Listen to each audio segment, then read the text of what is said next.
Hello friend, आज हम बात करेंगे जनरेशन ऑफ कंप्यूटर की कि अब तक कंप्यूटर की कितनी पीढ़ियाँ आई और इन सभी पीढ़ियों में क्या क्या बदलाव हुए। जनरेशन ऑफ कंप्यूटर, जैसा कि आप सभी जानते हैं कि कंप्यूटर की अब तक की 5 पीढ़ियाँ आ चुकी हैं जो हमें किताबों में पढ़ने के लिए मिलती हैं। अगर वहीं हम प्रैक्टिकल में आ जाएं तो कंप्यूटर की लगभग 6-7 जनरेशन तक आ चुके हैं। ऐसा नहीं है कि केवल 5 ही जनरेशन तक सीमित हैं, लेकिन जो हमें किताबों में पढ़ने के लिए मिलता है आज हम उसकी बात करेंगे। तो आपका कंप्यूटर के 5 जनरेशन आ चुके हैं। आपका फर्स्ट जनरेशन है। फर्स्ट जनरेशन का जो समय है वो है 1945 से लेके 1954 तक का। अब हम बात करते हैं कि फर्स्ट जनरेशन में ऐसा क्या था कि या कौन से कंप्यूटर आए। तो फर्स्ट जनरेशन में आपका प्रथम इलेक्ट्रॉनिक कंप्यूटर ENIAC आया। ENIAC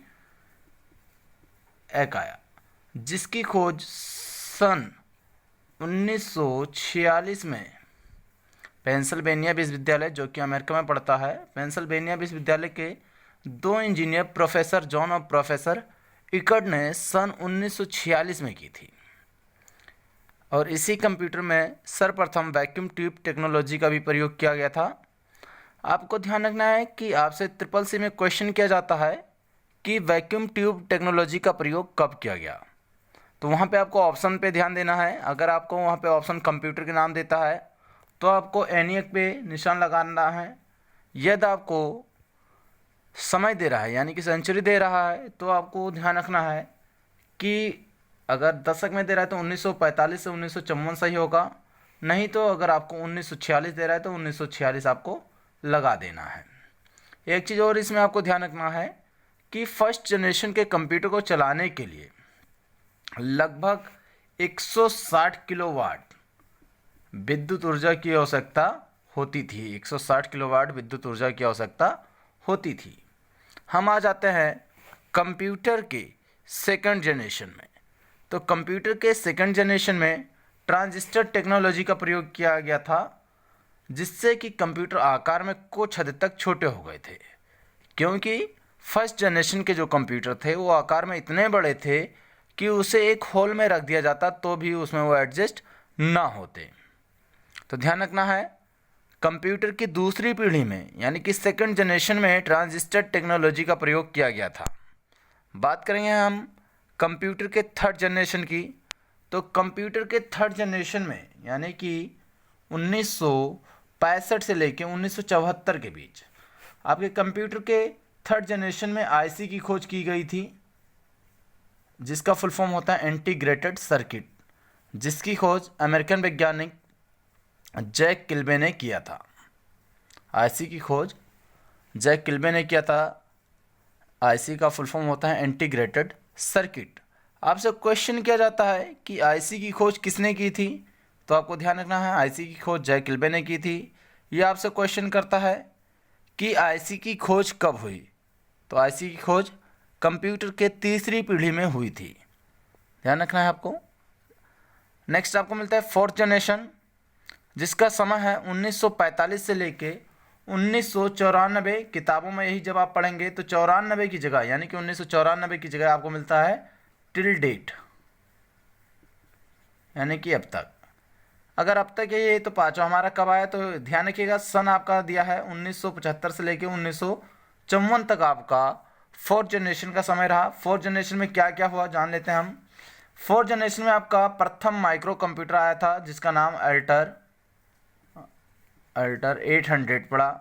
और फोर्थ जनरेशन में ही PC की खोज हुई थी।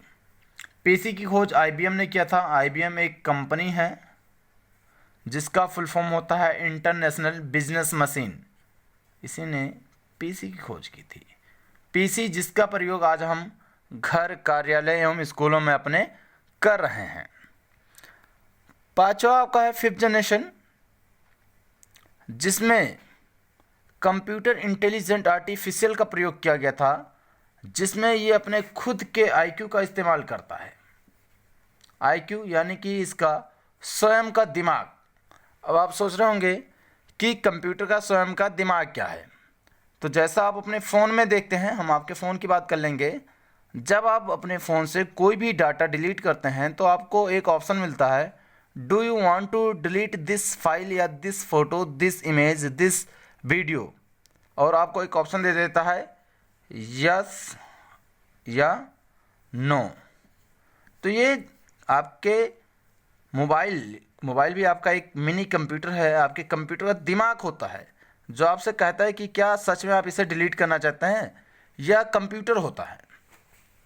कंप्यूटर में जब आप कोई भी कार्य कर रहे होते हैं, कोई फाइल बना रहे होते हैं और बिना उस फाइल को सेव किए आप उस एप्लीकेशन को बंद करते हैं, तो आपको कंप्यूटर भी ऑप्शन देता है, do you want to save this file, yes या नो। यानी कि कंप्यूटर आपसे पूछता है कि भैया इतना देर से आप परेशान हो के ये फाइल बनाए हो, अब ये का सही डिलीट करा चाहा तो, क्योंकि कुछ देहाती भाषा भी जानते रहिए आप लोग। तो कंप्यूटर भी आपको एक क्वेश्चन देता है कि do you want to save this file, yes या नो, यानी कि आप उस फाइल को सेव करना चाहते हैं या नहीं करना चाहते। तो जो आपको ये ऑप्शन यस नो का देता है, यही कंप्यूटर का स्वयं का मस्तिष्क होता है। यही कंप्यूटर का स्वयं का मस्तिष्क होता है। एक बार हम पुनः पाँचों जनरेशन की रिवीजन कर लेते हैं जो आपसे क्वेश्चन करता है ट्रिपल सी में। हम केवल क्वेश्चनों की बात कर लेंगे। पहला है कि प्रथम इलेक्ट्रॉनिक कंप्यूटर कब आया। प्रथम इलेक्ट्रॉनिक कंप्यूटर सन 1946 में आया, जिसका नाम एनियक पड़ा। आपको ध्यान रखना है, क्वेश्चन दो करता है, एक करता है प्रथम कंप्यूटर और एक प्रथम इलेक्ट्रॉनिक कंप्यूटर। तो आपका जो प्रथम कंप्यूटर है वो है अबेकस। आपका प्रथम कंप्यूटर है अबेकस और प्रथम इलेक्ट्रॉनिक कंप्यूटर है एनियक। उम्मीद करते हैं जनरेशन ऑफ कंप्यूटर आपके समझ में आ गया होगा। अगर कोई कमी है तो आप सभी ज़रूर कमेंट में बताइएगा।